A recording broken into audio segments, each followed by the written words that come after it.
Shudder Sundays, episode 23, Dark Match. Ding, ding, ding. That's where we're going to be going to tonight. Tomorrow night is going to be a barn burner. Boys, you're up first. I'm thick. I'm thin. We're in. Only one walks away. This is a culty supernatural style horror movie released July 21st, 2024. And this was directed by Lowell Dean, who is known famously by Wolf Cop. I haven't seen it yet, but he did this movie and I believe a sequel called Wolf Cop in 2014. And from everything that I've seen, it's pretty much exactly what it sounds like. Wolf Cop? It is Wolf Cop. There's a wolf who's a cop, I guess, apparently. This movie is starring a handful of people, but Ayisha Issa plays the main role of Ms. Behave. These amazing wrestling names.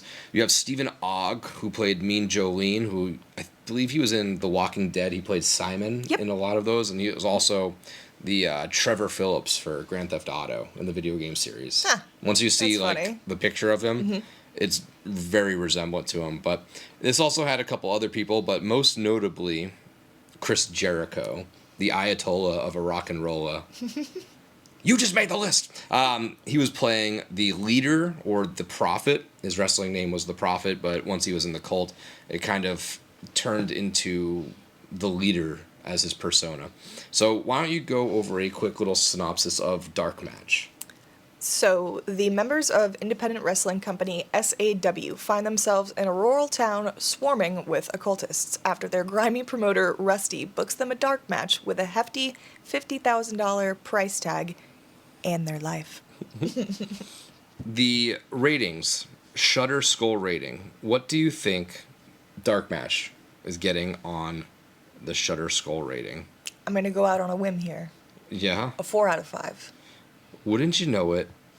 It is a 4 out of 5. I actually thought for a minute, I was like, I feel like when I checked it, it was a 3, but I'm going to go with the lucky number 4. Right. So Rotten Tomatoes, this actually doesn't even have an audience score because there's fewer than 50 ratings. It just has a critic score. So what do you think the critics score is for Dark Match? I would say 59. Is that 68%? I was actually going to 62 is my second guess. So Okay, not too you were far off. inching closer and wow, closer. Wow, that's pretty decent, actually. So, fun movie. Let's get into it a little bit. Rusty Beans. What a great name. I love all these wrestling names. The They're names really that they gave them were just so like... Kate the Great. Kate the Great. Just so like 80s on the nose. And this was a timepiece. This is supposed to be kind of set in the 80s. But we talked earlier, Ms. Behave, Mean Jolene, Enigma, Kate the Great, and Rusty Beans I just thought was great. And then you had Lazarus Smashley. You had Thick and Thin, who were like the Bash Brothers or whatever. The tag team. Yeah, yeah. I thought that they did a pretty good job, or the Beast Brothers, whatever their name was. But I thought they did a really fun job of making up these fake wrestling names that were... You could give somebody this list who's not like a big wrestling fan and be like, oh, were these real wrestlers or not? They'd probably say these were probably real wrestlers. So I thought that was a great way to kind of kickstart this, to show us we are in this weird, just 80s flashback of wrestling. It was dirty. I liked the acronym of SAW as the wrestling. I thought that was pretty interesting. This had very trippy visuals. Drugs, eh? And like the matches were divided by chapters towards the end, so it reminded me a lot of Mandy. Loved it. Yeah. I actually I like how the chapters were interpreted in this, though. But I thought how they did match by match like that was kind of cool. Yeah, it was for me, it had very Mandy feeling with the lighting and stuff like that. And then also the scene where they kind of arrived at the compound, they're all partying that night and they get drugged up. It had that trippy, like, fever dream aspect to it as well. I really liked it. Mm-hmm. So I did like that. One of my big notes was Chris Jericho, exclamation point. It's very fun to see him in here. Y2K, the man, the myth, the legend. It was just... I feel like he should hone in on this being in these B-C grade horror movies. He was in Terrifier and Terrifier 3.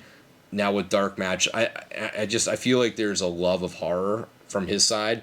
And, you know, not everybody's going to go be the next Rock, the Batista, John Cena, going into those big acting roles. like if they want to be movie stars, but if you just have a passion for like horror, like I was just gonna say a passion for it. Just do that, like, and then you'll be pretty big in the horror scene because you're gonna be a very big fish in a smaller pond. Not that I should be giving Chris Jericho any advice on career aspects, Right. but I also would just like to see him in that. I'd love to see the Jericho cinematic universe where it's just all these random horror movies and stuff like that. And I think he'd have a lot of fun with it. He's always been the very charismatic, outspoken, loud-mouthy wrestler. He can translate perfectly into movies, and these are all really good roles for him. The whole time I was watching this, I was like, it literally feels like I'm watching like a wrestling promo. Yeah. Like it's just so, but it worked for how the film was supposed to be done with the wrestling cult. It was just really, really cool movie. And for this being, I think he didn't really have too many speaking parts, I guess, in the Terrifier film. So his acting was really good. A lot of it, and I even had written down too on here. Let me pull it up. Great acting. Cool to see Chris Jericho and Stephen Hogg. Yeah. There was one scene that I did feel was a little forced from Jericho is after obviously the death of Kate the Great. It's like, my daughter, my one and only daughter. Yeah, I was like, all right, this is that. I'm not here for your acting chops, but I appreciate. I like the hard ass shit better. I liked your attempt. The attempt was valiant. And then I also put the leader. Isn't that a little on the nose? I did too. I put the leader as just like one of the notes. Yeah, I liked the name The Prophet a little bit more. That again fits in with a wrestling style nickname versus like the leader. Like when there's factions in wrestlings, there's typically like a leader, but they don't ever call him generally the leader. So it was just a little on the nose for me. But well, he was the cult leader too. So I get that. No, I know I he was know. the cult leader, but like they referred to him. I like the Prophet better too. They referred to him. It could still work too. They referred to him as the leader. Yeah. Like they said that, so I was like, all right, that's a little pompous there. His real name was David. Yep. We found out too. And then I also, last little note before we got into, for the notes aspect of it, I put having Lazarus' family was a good motivator because they had, I guess, at some point taken Lazarus' family and been like, if you don't kill them, your family's dead. Yes. I thought that was really cool, but I also, I don't know if I missed a part where, because we were kind of following all the heels, all the bad guys, and the faces were separated. Did the faces know this was happening? Because in that first tag match, they like went to go kill. They were like right on them for like to kill the people. I didn't know if they knew they had to kill the other people first. So I didn't feel like the heels knew. I don't think they knew either. Because No. that first tag match when they came out with like the spikes. Yes. And they're like, what the fuck are they doing? And they like started like just Yeah. beating down on them. Yeah. Like, how did they know to kill them? I don't know, it seemed like I missed something, and maybe I did. Maybe it's because I might have missed something too because I just went and rewatched, kind of cliff noted the film a little bit because I'd watched it early on when we first figured out we wanted to do this for the Shudder Sunday, but I missed that part. Was that the tag team one or was that Yeah, so the air match was the first tag match. the air match? Yes. But we yes. don't.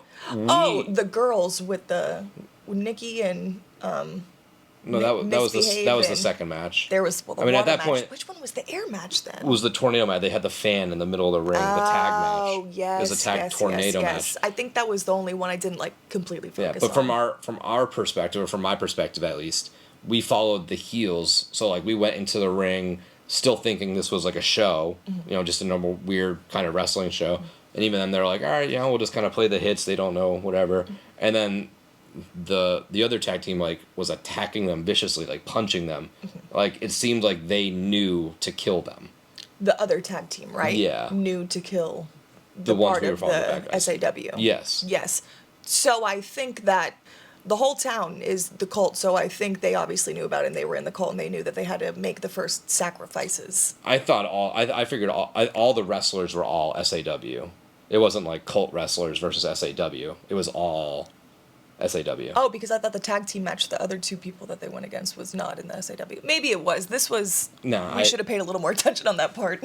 I think we got a little sidetracked. Yeah. My main point was I didn't see a point where anybody was told to kill anybody in the ring, but it seemed like the faces, the good guys, knew to kill the other people.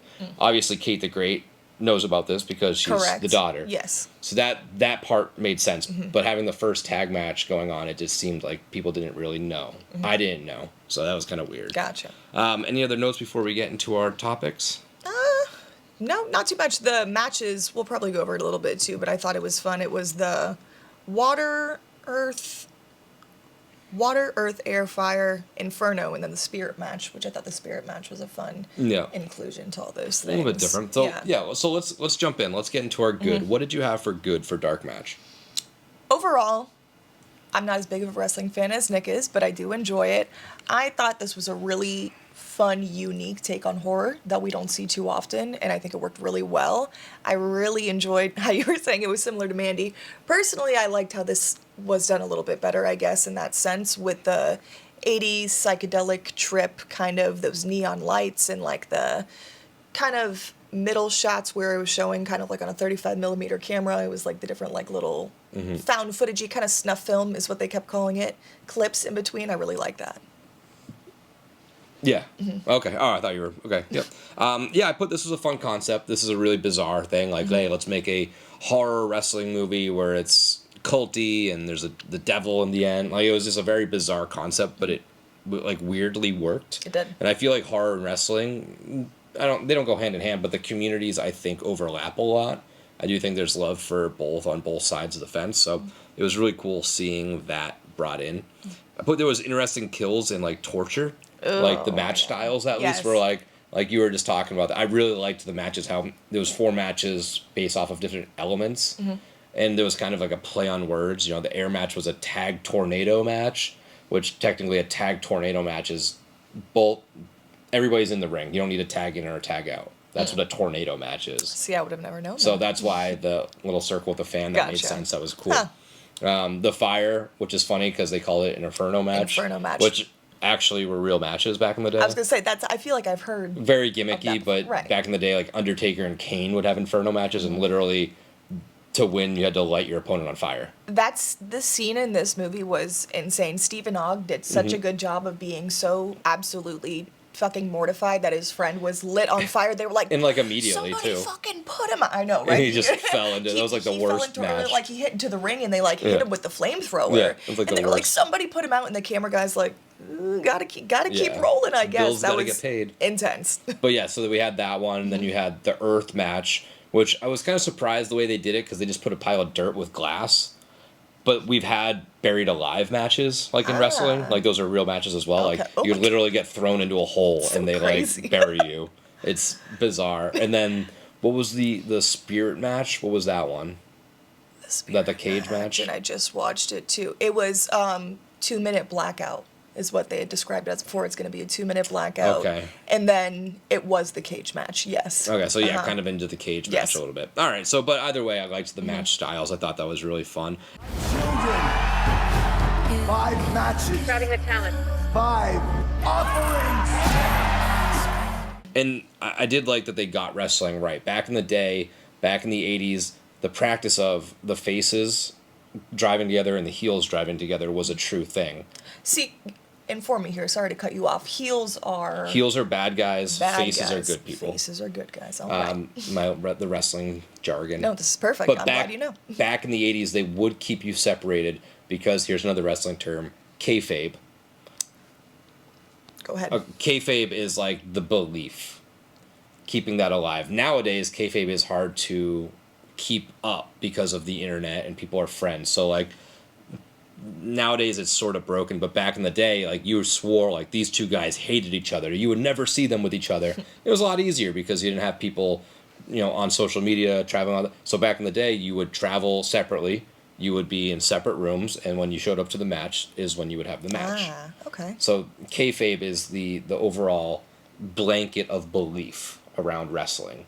So I'm glad you mentioned that because in the movie, the luchador wrestler, when Misbehave finds him in like the pentagram style setup as if he was dead already, sacrificed, but he was still alive, she was like, how did you do it? Like, oh my God, what happened? And he said, kayfabe. And I said, kayfabe. I was like, he was pretending. He was acting. Yes, I was like, what the hell does kayfabe mean? So there you go. And that's fine. And then dark match too. The term of dark match is kind of misconstrued here. because this is more of like a house show. Okay. A dark match is essentially a match that takes place at an event after the cameras are done rolling. So, like, back in the day, it was a little bit more fun. I would go to a lot of wrestling events, and, like, before it went on air or after it went off air, they would have matches, and those were technically dark matches. Nobody knew about it. Nobody saw it. It wasn't on the internet. Cool. It was just special for the live audience. Mm-hmm. Now, there's also things called house shows where they kind of travel around and do these little mini shows here and there. So, I guess it could have been called house show instead of dark match, but... It's still cool, though, because when you'd said that as well, I think it was either Misbehave Nikki or Stephen Ogg's character, and they said, this isn't a dark match, I saw cameras. And I was like... Correct. Yeah, so, yeah, dark match because the cameras were still rolling. Right, okay. Yep. So, let's get into... Do you have any more good, or...? Yeah, here, let me... Sorry, we kind of got caught up in that a little bit. I had mentioned those kind of like 35 millimeter shot scenes that I really liked. The aspect of it being on air, was this supposed to be streaming for globally to see, or was it supposed to be this town to see, or like the...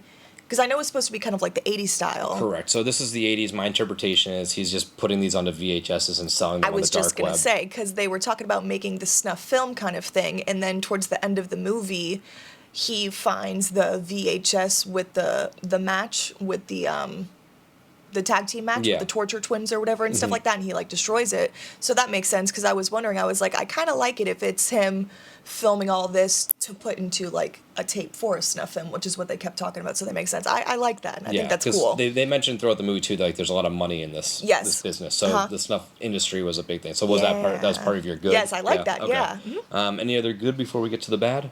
I think we covered everything. We enjoyed the matches. Well, I guess you could put it for a good, but one of the matches I just want to mention, kind of a side note too, where they had them, I would assume the liquid that they had them dip their hands in before the match was like rubbing alcohol.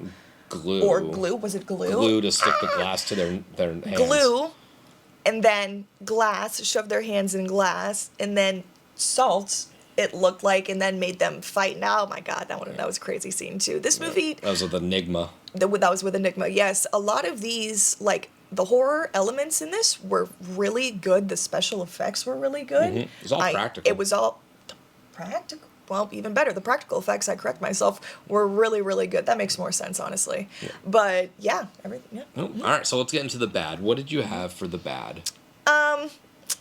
I thought the kind of, towards the end, the last 15 minutes was kind of silly, of course, when they go to destroy the security room where they're doing all the taping and find all the films and stuff like that.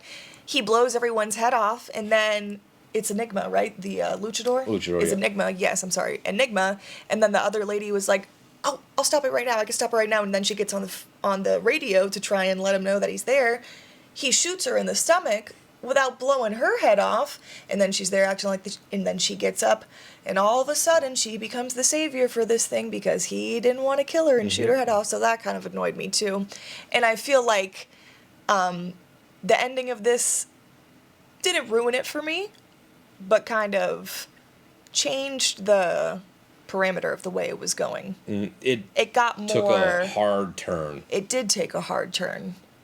Took a more new age turn at the end, I guess, versus from that 80s style it was going for. Yeah, I put that some of the lighting was a little too dark and green. Okay. It flushed out weird. Mm-hmm. I put the storyline a bit. Mm-hmm. I think the problem I had with it was the whole, like, who knows they have to kill the other person. Like, I would have liked to seen the surprise on both people's faces when they're like, oh, you have to kill them. Mm-hmm. Especially that first match. The first match is what kind of threw me through a loop. Because it looked like one team was surprised and one team wasn't. And I had assumed that maybe either nobody knew or they all knew. That was just a little weird to me. What was the sacrifice? Like, they just needed 4 people to die and that was it? Like, did they have to die in the ring? Did it have to be the wrestlers? They had to die by every element. That's why at the end she was like earth, fire, wind, spirit, blah, blah, blah. And then it showed the different people from those matches. That's why they brought in the burnt guy for that one. But Enigma didn't die. So, like... He did afterwards, and he was in that match, so maybe that's why they put him back there. Yeah, it kind of was like catch weird. On with that. It was a little. Mm-hmm. I have to rewatch it again to like nail it down, because I was like, so what is the prophecy? Like, we have to kill 4 people. Does it have to be wrestlers? Mm-hmm. Do they have to be in the ring? Because like they've killed, when hell breaks loose, like they kill way more than 4 people. So like, I just didn't understand that.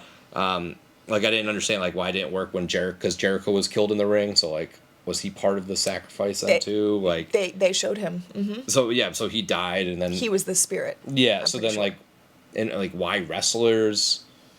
I kind of would have liked a little bit of explanation there. Not that you need it, but it just.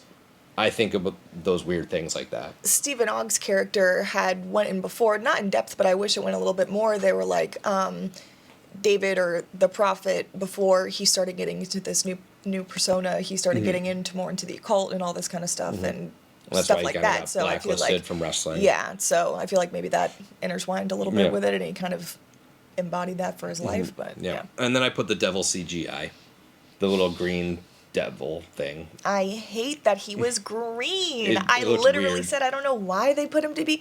I would have even been better if he was red.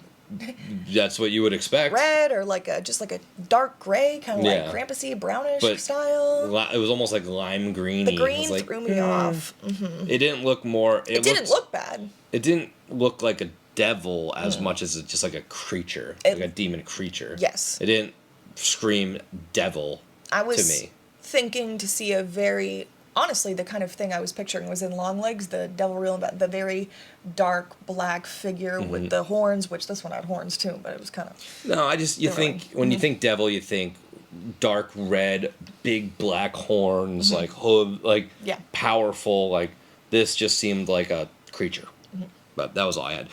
What else did you have anything else for your bad? kind of going along with that too when the earth breaks open because he's coming out from the pits of hell and behind the van it just looked kind of silly, but wonky. that's just little things. Yeah. Yeah, so really didn't have too many negatives about this. I like this. All right, so top moment. What's your top moment from Dark Match? So you revealed it a little bit earlier, but we were kind of quick about it when you realize that Kate the Great is actually the leader's daughter, his real daughter, his Swerve. only real daughter. So it threw me off at that one. Yeah, I put the tornado tag match with the wind element. Yeah, because that was that like the opening match. first moment where we were like, oh, something is very wrong here, because like it seemed off, and it always seemed off, and you don't want to judge a book before you read it, but like you could have done it here and you would have been right. Like these people are fucking weird. But like when the center of the ring opened and you got the big swirling fan, I was like, oh, somebody's going in that. They didn't, but like that for me was the point of no return, where it was like, okay, this movie is shifting and we have to just go with it. Yeah.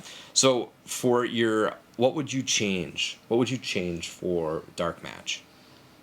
Honestly, it would be more little things, I guess. Maybe a little bit more of the backstory of how the leader got into the occult and stuff like that. A little bit more in depth with that, how you were trying to explain with the different sacrifices and things that they had to do if we knew more backstory to that. And we already said it, but the coloring for the Dark Lord, Devil at the end, whatever you want to call him. I thought this had a good runtime. I wouldn't cut the time short. I thought it was Hour and a half little or so. hour and a half. Perfect for me. Yeah, I mean, it had a great story to it. It ended up being overall.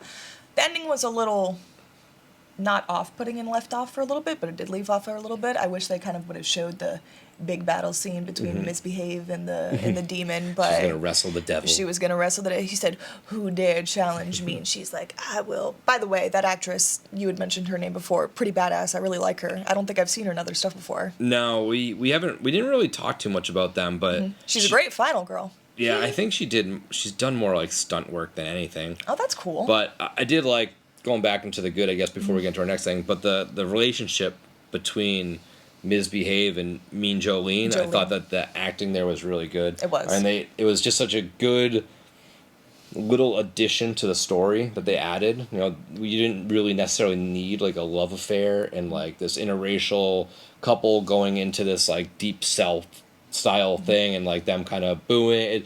It was such a secondary storyline, but it ended up adding so much to the characters because you would like actually cared about them towards the end. So for what you would change for me, I didn't even pick anything out of this movie. I viewed this almost as like a Terrifier 1, and then just give me a sequel. I was just gonna say, Just you give me could Dark definitely Match pay 2. off with a sequel as this. Yeah. I mean, the ending leads off for one as well, but you could use different characters. I would go into the future, different characters, but still with like somehow bring back Chris Jericho and like the leader, and like make that like they already brought the devil. New age leader. Well, they brought the devil out, so they can bring Chris Jericho back to life. Back from the dead. So like have him start another, have his cult back and another wrestling group, and then you could have like Mean Joe trying to infiltrate it and like break it up for good, and that way you can kind of do what Terrifier 2 did. Gives a lot of the backstory because when you make these one-off horror movies, you don't really expect it to take off, and hopefully this does, and then you can kind of play catch up later on. So fuck it, leave the movie as it is. If you want to change the devil, but just give me another sequel. Give me some cool wrestler names, like put it in the 90s. Like I just keep adding different stuff to it. I think there's a lot to work with here. There was a point too where he said too, he was like, "Come on, we're like almost in the 90s, so it could be a perfect sequel for it." It's close. So who is this for? This is a simple one. This is for anyone who loves wrestling, who loves horror, who loves Chris Jericho. I mean, it's definitely a fun watch. As I mentioned before, the horror elements and the gore and the practical effects in this really, really worked well, and I found myself enjoying this more even the second time that I watched it. Yeah, I put same thing, wrestling fans or cult movie fans. Or cult movie fans is a good one too. So fear and beer rating, our fear rating, a scale of 1 through 5, how scary this was, and a beer rating, 1 through 5, how good was this, or how much did you enjoy it? So your fear rating, what is your fear rating for Dark Match? I gave this a 3. A 3? Okay. I'll go 3. There was some good little tension, some gore. It didn't scare me per se, but it made me very uncomfortable. I've mentioned other times that I'm not a big fan of like the Saw movies or Hostel and stuff like that. Just like body torture like movies, especially the one that I'd said was with the hands in the glass and stuff, and then like watching the guy get lit on fire and running around and just. It wasn't too bad though. It wasn't like torture porny. Like, it wasn't Saw over the top. Hostel, No, that's what I was saying. A 3, but like I feel like a 3 is a good middle ground for me. It wasn't too over the top. Definitely not on the Saw level. I just don't even watch this. No, at yeah, this it wasn't point, like but scary. It was watchable, which was good and still enjoyable. Yeah, it wasn't like scary, but it definitely had its moments. Skin crawling. Yeah. So your beer rating, 1 through 5, how much did you enjoy this movie? I gave this a 3.5. 3.5. I think we're pretty identical. Yeah. Yeah, I'll go 3.5 as well. I don't want to give it I don't want to give it a 3 because I think that's low. I thought you would really enjoy this. I did really enjoy it. I just don't want to give it a full 4. I do have to watch it again. I think this is a 3.5 with potential of 4. All right. Down the line, I'll reassess. I like that. But this was a good movie. So that is all for Dark Match. Check back on the 1st of March to see what we're going to be covering next month on Shudder Sundays. My picks.